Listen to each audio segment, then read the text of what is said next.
Assalamualaikum warahmatullahi wabarakatuh. Hari ini kita belajar tentang pendidikan agama Islam. Sebelum kita memulai belajar, marilah kita bersama-sama membaca doa. Bismillahirrahmanirrahim. Rabbi zidni ilma warzuqni fahma waj'alni minas solihin. Adapun materi kita hari ini adalah sujud sahwi, tilawah, dan syukur. Dalam lisanul Arab, sahwi menurut bahasa artinya lalai atau lupa. Sementara menurut istilah, sujud sahwi adalah sujud yang dilakukan karena lupa atau ragu pada bilangan rakaat sholat. Hukum melaksanakan sujud sahwi adalah sunnah. Jadi, sujud sahwi dilakukan untuk menyempurnakan kekurangan dan kelebihan bila rakaat sholat yang disebabkan karena lupa atau ragu di dalam sholat. Nah, adapun tata cara sujud sahwi, yang pertama, sujud sahwi dilakukan setelah selesai membaca tasawuf akhir sebelum salam dengan membaca subhana man la yanamu wa la yashu. Sujud sahwi dilakukan sebanyak 2 kali, dipisahkan dengan duduk antara dua sujud. Bacaan sujud sahwi yang kedua sama dengan sujud sahwi yang pertama. Setelah selesai sujud sahwi, yang kedua dilanjutkan dengan salam. Selanjutnya, hikmah melaksanakan sujud sahwi. Yang pertama, hikmahnya menjadi pribadi yang rendah hati, sportif, mau mengakui kesalahan diri, dan bersegera memohon ampun kepada Allah atas kehilafannya, baik yang disengaja maupun tidak sengaja. Dan yang kedua, menyadari bahwa manusia tempatnya salah dan lupa. Oleh karena itu, manusia tidak berhak untuk angkuh ataupun sombong dan harus selalu beristighfar meminta ampun kepada Allah. Selanjutnya, sujud tilawah. Apa sih sujud tilawah? Sujud tilawah artinya adalah sujud yang dilakukan ketika membaca atau mendengar ayat sajadah. Ayat sajadah adalah ayat yang dianjurkan untuk sujud apabila orang yang membaca atau mendengar ayat-ayat Al-Quran, baik di luar sholat maupun di dalam sholat, untuk melaksanakan sujud tilawah. Hukum melaksanakan sujud tilawah adalah sunnah sesuai dengan anjuran Rasulullah SAW. Adapun ayat sajadah dalam Al-Quran, ya, ada antara lain ada Quran surah Al-A'raj ayat 15, ada Quran surah Al-Sajadah ayat 15, ada Quran surah Al-A'raf ayat 206, dan Quran surah An-Najm ayat 62. Nah, ini adalah daftar-daftar yang di dalamnya ada ayat sajadah.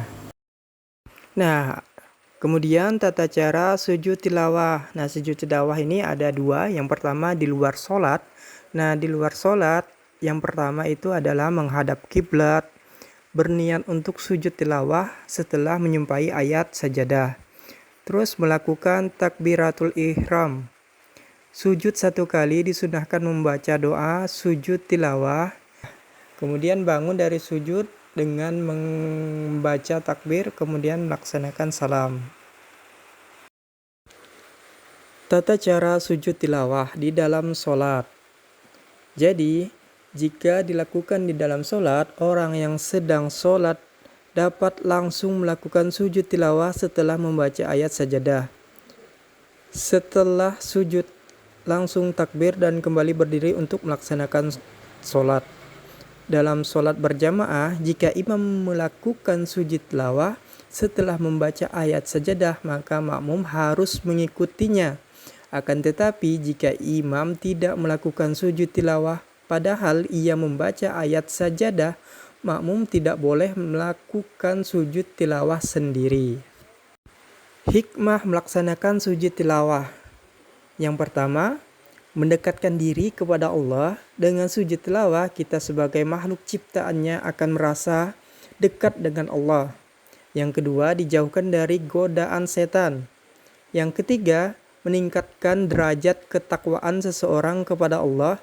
Apabila seorang telah memiliki ketakwaan, orang tersebut akan selalu yakin terhadap pertolongan dari Allah. Dan yang terakhir adalah sujud syukur. Nah, sujud syukur adalah sujud yang dilakukan sebagai wujud terima kasih kepada Allah Subhanahu wa taala. Sujud syukur dianjurkan ketika seorang hamba mendapatkan nikmat atau karunia yang besar dari Allah. Tata cara sujud syukur. Yang pertama, diawali dengan niat sujud syukur. Yang kedua, melakukan takbiratul ihram. Yang ketiga, melakukan sujud syukur 1 kali sambil membaca doa. Subhanallahi walhamdulillah wala ilaha illallah wallahu akbar. La haula wala quwata illa billahil aliyil azim. Nah, itu adalah doa sujud syukur. Kemudian bangun dari sujud, kemudian salam. Nah, adapun hikmah melaksanakan sujud syukur, yang pertama sebagai ucapan terima kasih kita kepada Allah. Dalam kehidupan sehari-hari, Allah Subhanahu wa taala senantiasa memberikan kepada kita nikmat, anugerah, dan karunia kepada manusia. Yang kedua, tidak sombong atas hasil yang telah diraih pada saat hidup di dunia. Karena segala sesuatu yang telah tercapai adalah wujud pertolongan dari Allah. Karena hanya Allah lah satu-satunya zat penolong bagi hambanya. Nah, jadi cukup sekian yang dapat saya sampaikan. Mudah-mudahan apa yang kita pelajari hari ini dapat bermanfaat bagi kita dan kita niatkan untuk mengamalkan dan menyampaikannya. Cukup sekian dari saya. Assalamualaikum warahmatullahi wabarakatuh. Terima kasih.